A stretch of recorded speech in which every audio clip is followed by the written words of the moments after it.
Bonjour à toutes et à tous, rebonjour à toutes et à tous, toujours en direct du Salon des Mères. Je suis ravie de vous retrouver. Vous le verrez qu'un plateau 100% féminin, et c'est rare, alors on le notifie aujourd'hui.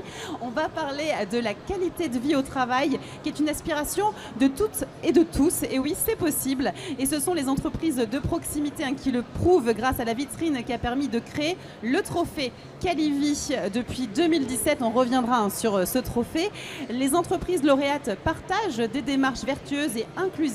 Elles innovent dans la qualité de vie au travail pour attirer et pour fidéliser leurs salariés, et cela crée de la valeur ajoutée forcément sur les territoires. En quoi ces démarches permettent aux chefs d'entreprise qui les mettent en place de créer de la valeur ajoutée pour l'entreprise mais aussi pour les salariés? En quoi ces démarches rejaillissent positivement pour les territoires? Sont toutes ces questions et bien d'autres que nous allons pouvoir poser à nos invités aujourd'hui. À mes côtés pour échanger, on accueille Marina Barbier, secrétaire générale de l'UDP Bretagne. Bonjour. Bonjour.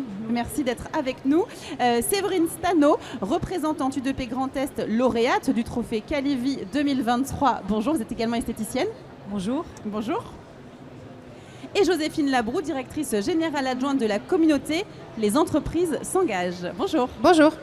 Merci à toutes d'être autour de cette table pour parler de la qualité de vie au travail. Marina Barbier, je vais commencer avec vous. Pourriez-vous nous présenter en 2 mots, pour vraiment, alors peut-être plus que 2 mots, je dis en 2 mots, pourriez-vous nous présenter ce trophée Calivi, son origine et où en est la démarche 7 ans plus tard? Alors en effet, nous sommes sur notre 7e année. Ce projet a été créé en 2017 avec une petite halte en 2020, le temps de rebondir pour tous. Ce trophée est une initiative de l'UDP Bretagne en lien avec la commission paritaire, la CPR-RIA, la commission paritaire régionale interprofessionnelle de l'artisanat.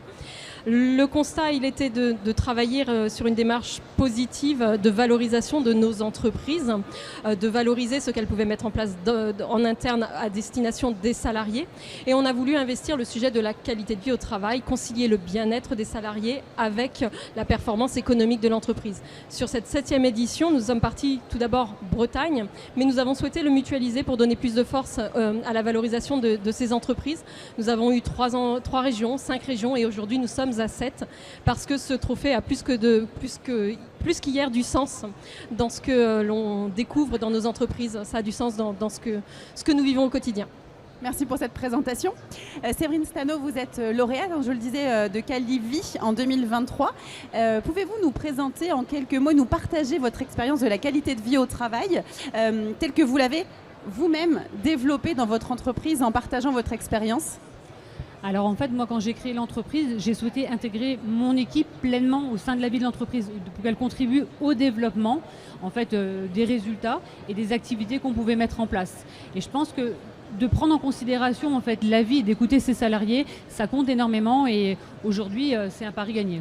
Et qu'est-ce que cela a créé pour vos salariés justement d'être impliqués complètement dans ce développement d'entreprise? Aujourd'hui, elles se sentent vraiment impliquées et elles n'ont plus envie de partir en fait. On se sent bien parce qu'on va mobiliser en fait des moments professionnels et des moments extra-professionnels, mais elles participent complètement à la vie de l'entreprise. Chaque décision en fait est prise en collaboration. Parfait, merci. Joséphine Labroue, j'imagine que la démarche Calivi, eh bien, elle parle forcément à la communauté Les entreprises s'engagent. Pouvez-vous nous présenter cette communauté et vos objectifs? Alors la communauté aujourd'hui, c'est 96 000 entreprises, majoritairement des petites, des TPE-PME qui sont présentes partout en France et qu'on a rassemblées et qui nous ont rejoints pour bénéficier de la première politique publique de l'engagement des entreprises. Ça, c'est notre travail à la communauté Les entreprises s'engagent, de donner à toutes les entreprises, quelle que soit leur taille ou leur secteur d'activité, les moyens d'agir sur des thématiques sociales, sociétales ou environnementales. Et je rejoins tout à fait ce que vous avez dit. Notre objectif, c'est de pouvoir leur permettre d'aligner engagement et performance. On est convaincu que les deux sont liés et qu'il ne pourra pas y avoir, et encore moins demain, de performance sans engagement des entreprises. Donc on est là pour les y accompagner. Et qu'est-ce que vous pensez de cette démarche Calivi présentée en tout début de table ronde? Nous, on est tout à fait...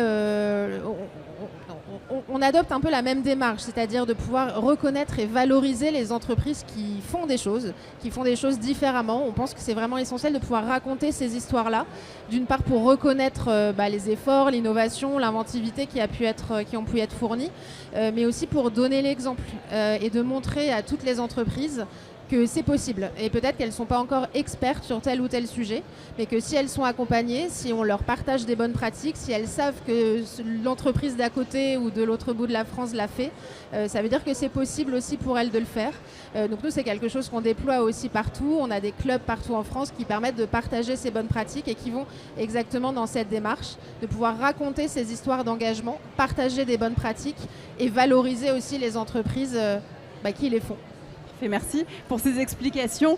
C'est très positif tout ça. On parle d'attirer les salariés, de les fidéliser. Surtout, vous en parliez très bien, de fidéliser vos salariés qui, avec une qualité de vie au travail, ne souhaitent plus partir, se sentent très fortement impliqués. Marina Barbier, vous soulignez également que Calivi a un deuxième impact de valorisation des territoires. Quel est-il ? Alors, à partir du moment que ce sont des entreprises qui sont implantées dans les territoires et qui sont des entreprises de proximité, forcément, elles sont créatrices de richesses et créatrices d'emplois. Et quand on travaille sur l'attractivité et la fidélisation des salariés, c'est un enjeu majeur de nos territoires et on sait les difficultés que nos entreprises ont aujourd'hui. Mais bien au-delà, ce que nous enseigne ce trophée Calivi depuis 2017 et son évolution, c'est que c'est un vrai baromètre de ce qui se passe dans les entreprises et dans nos territoires. On voit de plus en plus des entreprises qui s'engagent dans des démarches inclusives. Nous avons notamment, pour exemple, pour cette 6e édition, sur les 7 régions, leur premier prix, 2 entreprises sont dans des recrutements de salariés en situation de handicap. Donc on est vraiment dans des entreprises inclusives. Au-delà de ça, ces entreprises mettent en valeur un certain nombre d'enjeux de transmission des savoirs et de formation des jeunes. L'importance de la formation des jeunes dans nos territoires est aussi un vrai sujet, un enjeu. Et puis il y a aussi des enjeux sociétaux qui touchent aussi à la clientèle. Comment la société aujourd'hui consomme nos entreprises, comment elles ont accès aux services déployés par ces entreprises. Et au-delà de ça, nos entreprises s'engagent également dans des démarches de développement durable. Nous avons un excellent exemple avec le témoignage de Madame Stano qui travaille également au sein de son entreprise sur le développement durable. Donc tous ces éléments sociétaux sont au cœur des dossiers que l'on perçoit et c'est un vrai baromètre de la société et des entreprises. Justement, je rebondis avec vous, Madame Stano. La transition a été toute faite par Marina Barbier. Qu'est-ce que vous faites concrètement dans cet objectif de développement durable au sein de votre entreprise ? En fait, on a obtenu le label développement durable qui a été créé par la CNAIPSPA. Donc ce label, en fait, on va travailler sous toutes les démarches RSE. Donc ça veut dire au niveau sociétal comme au niveau des fournisseurs avec lesquels on travaille. Et je pense qu'aujourd'hui, les jeunes générations sont vraiment attirées par ce côté développement durable. On est sur une philosophie complètement différente. Sur les valeurs. Voilà, des valeurs qui sont différentes. Aujourd'hui, le fait est que c'est un gage de qualité d'entreprise. Donc c'est en ce moment, on est comme sur des pénuries en fait de recrutement. Et je pense que tous ces labels et ces trophées mettent une marque de qualité au niveau de l'entreprise et peuvent permettre effectivement d'attirer des nouveaux salariés. Oui, puis c'est porteur de sens aussi pour les jeunes qui ne recherchent plus que le pécunier. Bien sûr, ça joue, mais on a aussi toute cette envie de la génération future d'aller vers des choses qui ont du sens et de travailler vers quelque chose d'important qui laisse une trace aussi positive. Séverine Stano, quel est votre point de vue sur l'émulation positive qui peut se faire entre les entreprises ? Alors, moi, je suis également présidente des commerçants en fait sur mon secteur.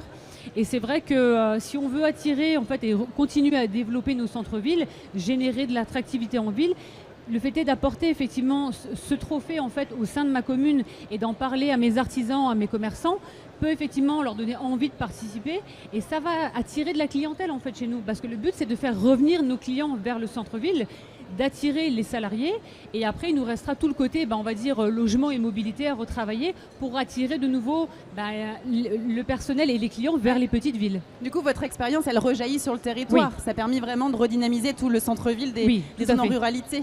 Un ajout peut-être Marina sur ce sujet. Tous nos lauréats sont nos vrais ambassadeurs en fait de ce trophée Calivi et de la qualité de vie au travail et témoignent au travers des vidéos, des capsules vidéo qui permettent de diffuser ces bonnes pratiques et bien au-delà, en fait, on essaye aussi de faire venir nos élus locaux vers nos entreprises pour qu'elles prennent conscience que c'est une vraie richesse qu'elles ont d'avoir ces entreprises lauréates et qu'il faut aussi les valoriser dans leur territoire. Donc c'est des vrais sujets, mais nos ambassadeurs, on les a autour de nous.